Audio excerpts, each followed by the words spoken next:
Hey, what's up? This might be a little bit aimless and rambly, but I don't know. I just felt like giving everybody, I guess, a closer look at what I'm dealing with here, in particular with this magazine catch situation in my magazines. So first of all, I've got my 1911 here. You've already seen it in the first video in this series, which I'll be putting the playlist in the description if you don't know what I'm talking about, if you haven't seen that video. So it's a Rock Island Armory GI full size 9mm 1911. Now, because I know everybody's going to want to see it, um, you can see empty chamber. Otherwise, I wouldn't be able to stick that little plastic cleaning rod in there quite like that. So the gun is safe, no magazine. I don't have any live ammo anywhere on my table. I do have some snap caps for the purpose of demonstration, but that's it. So, and they're easily distinguishable from live ammunition because they're little red bits of I assume aluminum. But anyways, so I've got it kitted out like I think I mentioned this in the first video, like the M1911A1 as it went into World War II. I've got the arch mainspring housing and the proper grips. I think I've got some inaccuracies here on the grip safety. It's a bit long here. The trigger might be the shorter version. I'm not totally positive, and there might be some other things like the style of safety here, but otherwise, I like the safety how it is. I'm not going to bother with changing out the grip safety. I think it's better to have it longer, just for like slide by purposes or really hammer bite, I guess. Anyways, so that's what we're dealing with here. Aside from that, I've only made a couple other modifications to this gun, and those only since the first video. So in the first video, I had stock recoil spring, stock firing pin spring, and what was the other thing? Right, stock magazine springs. All of my magazines still had the springs that they came with. Those are the three things that have really changed. I have not changed out the mainspring at all. The mainspring, the cap, the pin, everything are all the original Rock Island Armory parts, as is the hammer, slide, trigger, whatever, all of it. So all I've done was I put in an extra power recoil spring, which I actually have the tag here from Wolf Gun Springs. That's the magazine spring one. Here it is. I hope you'll be able to read that. My camera will focus on it. Please, camera, I'm begging you. Okay, well, probably not. Sorry about that. I'm a shit YouTuber. I don't know what else to do there. But so it's a 16-pound recoil spring. I'm not sure, I don't quite remember, but Rock Island shipped this pistol either with a 14 or a 12-pound recoil spring. If you're looking into modifying your same pistol as I've got, absolutely verify which one that is first, which you should probably do anyways, because I'm just some random fucking asshole on YouTube. So I wouldn't recommend taking my word either way. But yeah, it was either a 12 or a 14-pound recoil spring, which for a 9mm full size 1911 is standard to kind of heavy already. The 16-pound spring is a step up.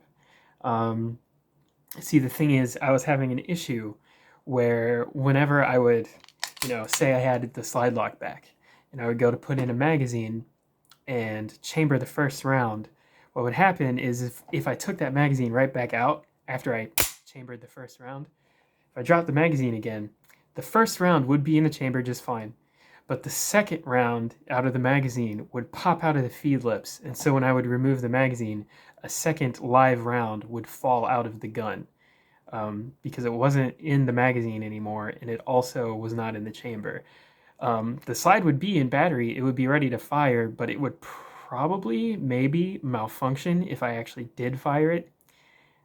Because, yeah, there's a second live round floating around in there that is not being affected by the magazine anymore at that point. Like, as soon as, I don't know how it works necessarily, like, the geometry of it honestly confuses me. If the slide is forward like this, and there's a live round in the chamber, I don't understand how a second round can be out of the magazine, but still inside the gun like this, when there's already a live round in the chamber. That one kind of perplexes me.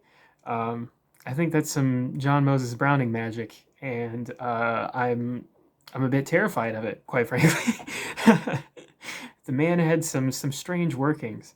Um, so, anyways, I was thinking, based on some things that I had read, some suggestions that I had gotten, that an extra power recoil spring and maybe some extra power magazine springs might address that problem of the second round coming loose from the magazine. Um, so we'll see, because I think in the first video, the live fire test before I changed out all these springs, um, I know it happened on camera once with the Rock Island magazine. Here, sorry about all the noise. This, you can see no live rounds, by the way. This 10-round magazine shipped with the pistol. It was the only magazine that shipped with the pistol. I'm not sure who the manufacturer is. Maybe it's just Rock Island themselves that makes them. I have no idea. But this magazine did that. No, this magazine had a failure to extract. I don't think I caught that on camera, actually, now that I think about it, in the first video. I think what happened was, after I finished filming that video, I still kept shooting at the range, but I was using these magazines. They're 9-rounders from mec-gar. And I had that issue a couple times with these magazines off camera, where a live round would be like stuck halfway in the chamber, and then a second live round would be trying to come in at the same time. And it would get all fucked up, and I would have to like force the slide all the way back, lock it open, and then drop the magazine.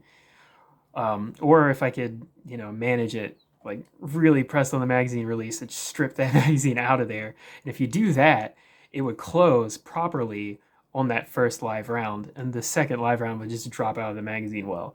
It was a really, like I said, I haven't seen that with any other. Frankly, the other pistols I own, I have a CZ75 compact. I have a P64, like the Polish milsurp thing. I've got a Cobra M11-9, except it's not a legit Cobra. It's a semi-auto only, manufactured by Velocity Firearms. They call theirs the VMAC 9, but it's a Cobra M11-9. All three of those I've never had a single malfunction with, not even once. I do have a Glock 43L build that I made with a Glock 48 slide on a 43 frame.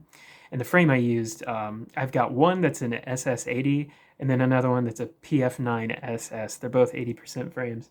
I had some problems with an aftermarket recoil spring assembly that I had in that pistol.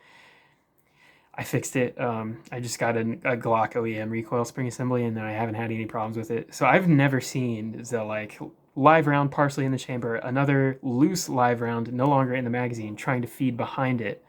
That kind of malfunction is just, it's been unknown to me until I've owned this pistol. What the fuck? It sounded like a gunshot outside, like kind of distant. I live out in the fucking country, so yeah, those are totally gunshots. I don't know if you can hear that. Well, that's a little concerning. Thank God it's a bit distant. I live out in the fucking country in like eastern Kentucky, so if I lived in like fucking Chicago or something and I heard that, I would probably not think twice about it. But out here, it's a little a little weird. Hopefully it's just somebody popping targets in their backyard, who knows. Anyways, we're going to cut the video here and come back in just a second. I'm going to swap out the magazine catch because right now I have the EGW in, but I'm going to switch to the 10-8 Performance magazine catch and show you more about the problem with the Wilson Combat magazine. So I'll be right back.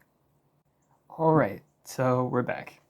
I now have the 10-8 Performance magazine catch installed. I can tell because the button has this weird like slanted profile on it that I don't particularly like, by the way, but it's supposed to be an extended magazine catch, but I got it because it sits the magazines a little bit higher in the frame, which was one of the things that I had heard would address the nosedive issue, where the live rounds would feed nose down, angled downwards against the feed ramp instead of going into the chamber. That was causing malfunctions. It's funny because in the first video I didn't have that problem anymore with any of the magazine catches, which I think it was purely luck that I didn't catch that malfunction with the Rock Island magazine catch. Because I was having that malfunction all fucking day the first time I actually went out and shot this pistol. Of course, I wasn't filming then. So when I go to show somebody, it doesn't happen again, naturally. So yeah, I got the 10.8 Performance and also an EGW magazine catch. Both of them sit the magazines a little bit higher in the frame, and they definitely don't do it to the exact same spec, because the EGW magazine release will close on any of the magazines that I own without an issue. But this 10.8 Performance one that I've got in the frame right now, this Wilson Combat magazine, it's you know, some kind of Vickers tactical signature or whatever thing. I just got it because I think it was on sale when I bought it, and I think that's why I got it. But so I've got, by the way, I've got 3 snap caps in here, and this pistol is still clear. I don't know if you're gonna be able to see it, but I've got no live rounds sitting here. They're all in my ammo box under my bed. So anyways, I've got 3 snap caps sitting in this magazine for right now. So the magazine sits. It's a little wobbly, but that's okay. It locks into place, so we're good there. We're off to a good start. But when I go to close the slide, that's new. Maybe it was the EGW. I might be remembering wrong. Okay, interesting. I remember it was this Vickers Tactical mag. I know that, but one of these magazine catches doesn't close on it. Maybe it was the EGW. Here, fuck it. Instead of cutting the video, I will just fucking change out the magazine catch right here where you can see. So enjoy that nice shot, blurry, out of focus view of the top of my 1911 slide there for a second. Okay, so.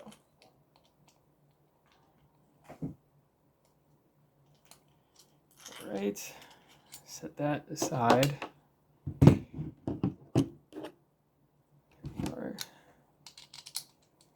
I'm sure there are people that could do this faster. Oh shit, I need to transfer over the spring and lock thing. Because I only have one. So, just the one that came with the pistol. So, yeah, if I don't swap that between these magazine catches, then I'm just going to be having them fall out of the fucking frame. Shit. Alright, there we go. I'm a terrible fucking amateur gunsmith, armor, whatever. I said that in the first video. I'm a total fucking bubba. So you're gonna have to bear with me. Okay, that's installed. Magazine catch is in. So this is the 10.8 Performance magazine catch. Again, I've got the slide locked open, and I've got the snap caps in the Wilson Combat magazine again. Let's try it this time. There we go. It was the EGW, not the 10.8. Okay, so you can see we are not in battery, obviously. The top round has not fed into the chamber. I've tried this with live rounds. It's the same thing, whether FMJs or hollow points, either way. So it's not specific to ammunition or the snap caps. It's not a snap cap issue. So what happens here is if I really press on that button, I'm not getting anywhere with it. I've got both of my thumbs on top of each other, and I'm really trying to fucking... Not happening. So what I'm gonna have to do... Jesus, that's really stuck in there. Fucking hell. Holy shit. There we go. Damn. Whew. Hell of a malfunction, that. So, I'm gonna take the magazine out. And so you can see, I'm just gonna have to get that out from underneath the fucking extractor so I can... Jesus. Okay, you know what? We're gonna enlist the ejector's help here. Try to kick that out of there. Fuck, that thing is stuck. Alright. There we go. It's on my floor now, but... Okay, cleared that. So, what I found... took the other snap caps out of the same Wilson Combat magazine. No snap caps, totally empty. So, what I'm going to do is lock the slide back. and insert this magazine, and I'm going to hold the slide back a little further, and I'm going to hold my slide release down, and you can see, even if I'm still holding the slide release down, by the way. So even if I pull the slide all the way back, try to let it go under its own force, it's not happening. Right, so I've got it locked all the way back again. Pull it all the way back to the rear, hold the slide release down, and yeah, it's not happening. So you can see empty mag. Again, the magazine button, magazine release is not going to help me here. Oh my god, it's jammed up so bad. It must be the extra power recoil spring is making it worse. So I think what's happening, if you look at the magazine itself here, I don't know. Shit, I need to figure out all the like YouTube tricks to make this camera work. Maybe if I like get myself out of frame a bit so that there's like less for it to focus on except for this. I don't fucking know. Here. Maybe I can like tap my screen to autofocus. It's not happening. I'm a shit camera operator, what can I say? But I think it's getting caught right about here on the feed lips, right behind this like bulged out section where you actually put the rim of the cartridge in when you're loading these magazines. I think it's getting caught like right there. The slide is. Because another thing I found, so I'll just put one snap cap into this magazine. If I have the slide already forward, whether it's got a live round in it or not, and I've got this magazine catch in, and I try to put in this Wilson Combat Mag, it doesn't seat, which even if I like really beat the shit out of it, oh, that got it. There's no wiggle room. It is thoroughly fucking in there. And then, oh my god, the fucking magazine release button is not doing it again, and the slide is like stuck forward. Jesus Christ. It's just a mess. It's a fucking mess, dude. So yeah, very unflattering look there. For some reason, this EGW and the Wilson Combat Magazine just do not fucking play along. Like, this total incompatibility, not gonna do. And I'm only guessing with the feed lips thing. I don't actually know for sure if that's it. It's fucking weird to me.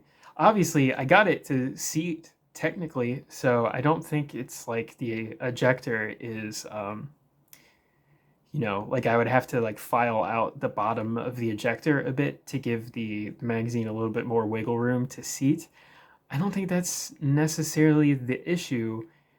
I think the magazine is just sitting so high that regardless of what the ejector is doing, it's interfering with the movement of the slide somehow, which is just its own bizarre problem, I guess. Which makes me wonder if this magazine catch sits slightly higher in the frame, and it's high enough that this Wilson Combat Magazine won't even work with the pistol with this magazine catch installed. I have to wonder, did I need a higher magazine catch in the first place? I mean, of course, getting those nosedive feeds definitely made me think that I did, but I was getting those nosedive feeds with the original Rock Island mag and with these mec-gars. I have to cut the video real quick. I'll be right back. I really didn't intend for this to be such a long video, but it just, I don't know. I find myself honestly like oddly entertained with all of this. I love this shit. This shit is my hobby. Probably maybe even more so than actually shooting the guns is just working on them. I really enjoy.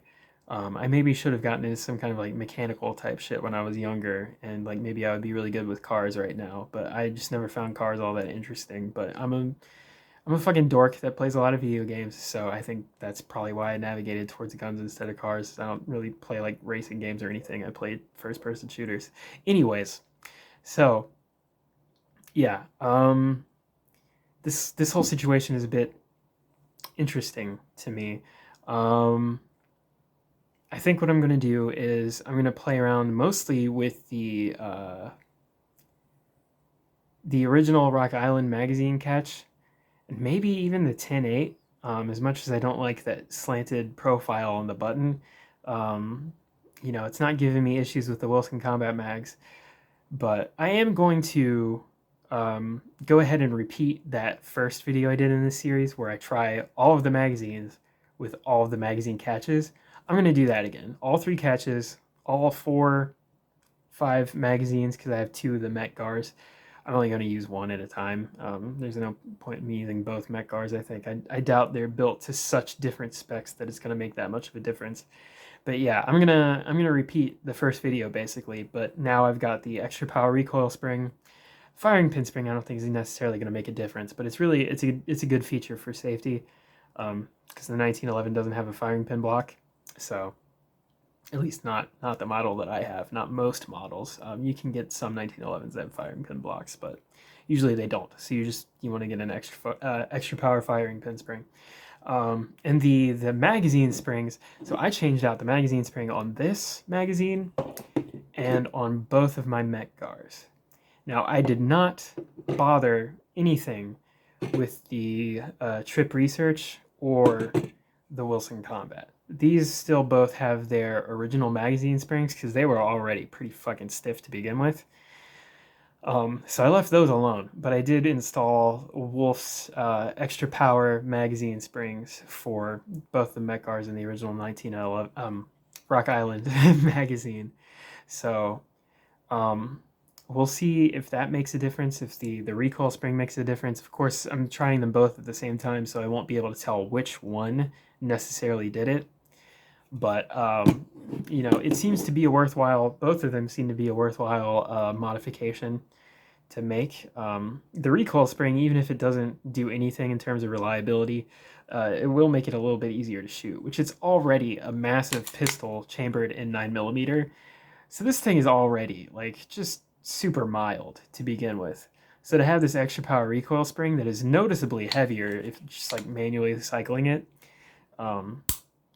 that's going to be really nice. Like this thing is going to be a total fucking Cadillac to shoot now. If you gave it like a trigger job or something and maybe played with the weight of the mainspring, you could really turn this thing into like something that feels kind of Gucci for being, a cheapo as far as 1911 goes. Because I can't stress that enough. I know people are going to say it. They're going to be like, well, if you wanted one that works, why did you get a Rock Island? The thing is, I didn't really care at the time if it worked or not because like I already said, this is my hobby. I like working on this shit. So the idea of having a project gun that I would have an excuse to fuck around with like this instead of it just being perfect out of the box and I don't really have anything to do with it, I don't mind that. I had almost thought about trying to build my own 1911 from the ground up with like, a stripped frame, a stripped slide, and all the internal parts and everything. I had thought about that, but I don't know. It gets a little crazy once you get into all of the like different shit that you can do, and also like, it's a 1911. There's some hand fitting involved and everything, and so I thought, for a beginner, anyways, it would be easier to just get a Rock Island and try to get it to run than it would be to just build one totally from the ground up. And I didn't want to buy like a fucking staccato or something because I know that would have worked probably just fucking fine out of the box. But God, those are expensive. And this thing, I think I mentioned this in the first video. I didn't necessarily intend to carry this when I first got it. I was just getting it because like, oh, I can put the World War II grips on it and the arch mainspring housing, and it'll be a Grandpappy World War II pistol, and that'll be cool as shit because one of my favorite shows is Band of Brothers, and I just thought that would be really fun to have one. So it was kind of just going to be like a safe piece, really, that I would like occasionally take out and shoot for the fuck of it. And I also kind of got it because last year, one of my grandparents, my grandpa, passed away, and he was a big gun guy, and he got a 1911 of his own, not quite like the one I have. I believe his was a Charles Daly, and it was in 45, but it was a full size, and I think his was a stainless steel. But he had wanted one for so long, and he got a deal on that one, and so he got it, and he got it like a year or two before we lost him. Um, so I wanted one to kind of remember him by. Um, so it's not quite like his, but it's still a 1911. It's still full size, and it has that historical aspect as well as the sentimental.